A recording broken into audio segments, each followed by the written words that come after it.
Thank you, Dana White. Thank you so much for finally putting Jon Jones in his place. It has been months, years at this point of Jon Jones acting like a heavyweight king, acting like he could just do whatever he wants. Like we have to just basically listen to whatever he has to say. Well, no. Dana White last night at the post-fight press conference was asked about Jon Jones headlining the UFC card that is supposed to take place on the lawn of the White House. Dana White gave a very cold response. Like, completely shut it down. And we've never seen Dana White like this with Jon Jones. Normally, we see Dana White actively glazing Jon Jones. So it was a bit of a surprise to see here Dana White take a turn. And honestly, I loved it. I loved every moment of it because I mean, I think I speak for everyone in the MMA fan base. Jon Jones has been dictating his shots for way too long. I mean, he has been ducking Tom Aspinall for so long, got a hand-picked matchup in Stipe and fought him instead of the rightful number one contender, the rightful interim champion that, had been rightfully fighting for his position,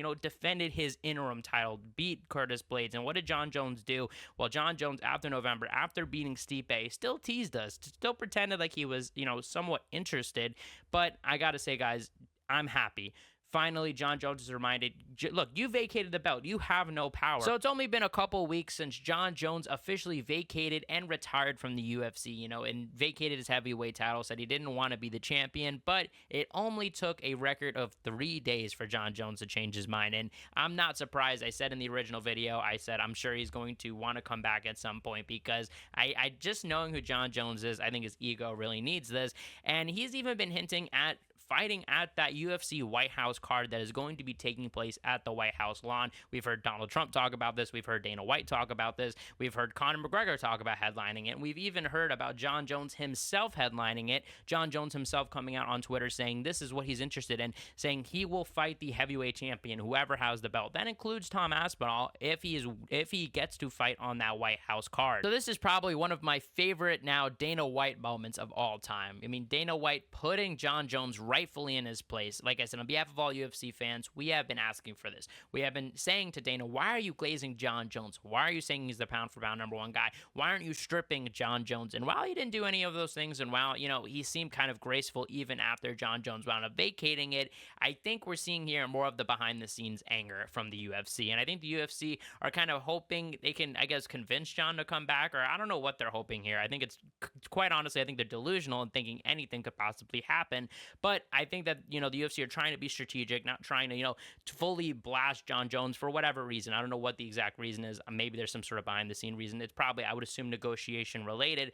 And here, Dana White, I think we see the crack. We see Dana White talking about Jon Jones, hinting at fighting at that White House card. Here is what Dana White had to say last night. Would you be okay with him coming back and potentially winning that belt again? And you might have to go through. Well, it's not even about him winning the belt. I mean, how I felt about him. I can't risk putting him in big positions in a big spot and have something go wrong.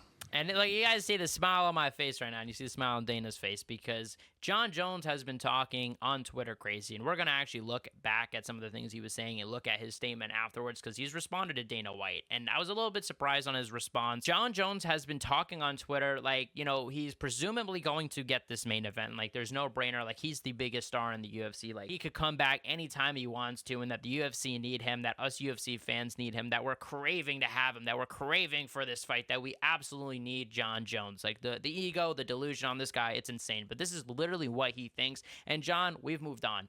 I want to see Tom just fight for a heavyweight title. I've seen, Alex Pereira getting up in weight, and it seems like we might actually get Alex Pereira or Tom Aspinall. I'm interested in that. I don't care about Jon Jones. Let Jon Jones retire. I don't want to see Jon Jones come back because we are just going to have the same exact circus, the same exact, ups and downs. It's dude, no, this guy's not reliable. This guy is literally in trouble with the law as we speak. Plus, with all the media attention that this White House card is going to get, I don't think you want a guy like Jon Jones, being on the main event because there's going to be so much scrutiny under his past scandals. I mean, just look, he literally hit a pregnant woman with a car and ran, guys. That should be end of career right there. So this is Jon Jones' Twitter, guys. And like I said, he's been talking about the White House card. He's been putting out a shit ton of tweets, guys, since he's retired, quote unquote, since his quote unquote retirement.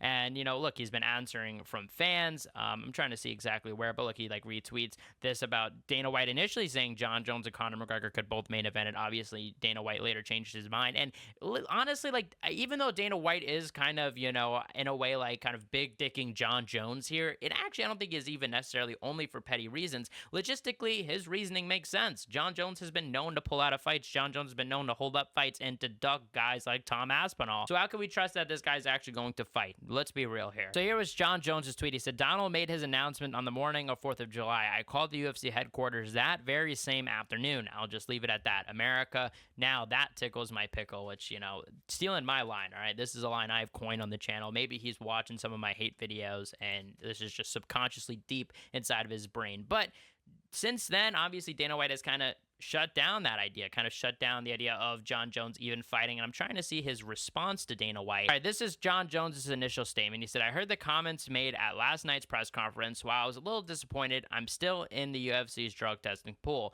staying sharp and continuing to train like a professional. I'll be ready for whatever comes next. In a recent interview, I shared that the opportunity to fight at the White House gave me something deeper to fight for, a why that goes beyond paychecks or belts. Fighting for my country gives me purpose. The silver lining in all of this is knowing the fans see my heart.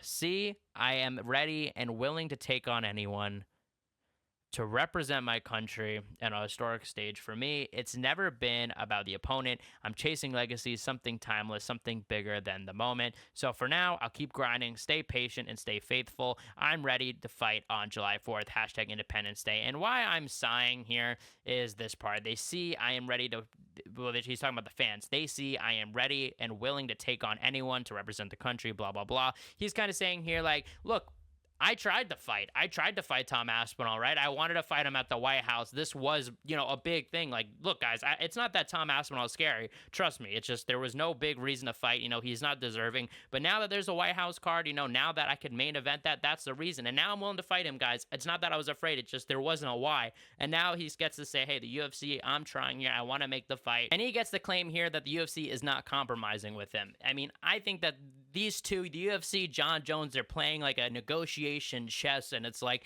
they're both not trying to react so big to the other's move here, trying to downplay it. I don't know. I think at some point this bubble is going to pop, whether it be in a few years, whether it be never, and it just kind of sizzles out, or whether it be in a month or so. Dana White's a hot-headed guy. Jon Jones has a massive ego, so I could see this very well coming to some sort of blow at some point, but this is what Jon Jones had to say. And like I said, guys, I am pissed off. Like this whole situation, you guys know how much I was looking forward to the Jon Jones-Tom Aspinall fight at one point, but I feel so far removed from that excitement at this point. That feels like a lifetime ago. I don't care about this fight anymore.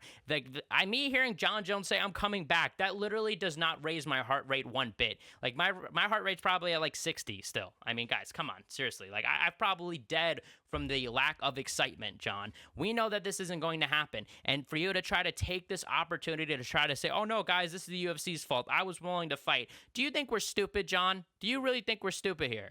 Like, I'm actually getting pissed off, so I think I'm going to end the video here, guys. Let me know what you guys think in the comment section below. Check out my last video where I reacted to UFC 318, kind of complained about the main event matchup. I know some of you guys disagreed, but let me know what you guys think of this video in the comment section below. You guys are the best fan base in MMA. Hit the subscribe button, like, comment, and share, and I'll see you guys in the next one.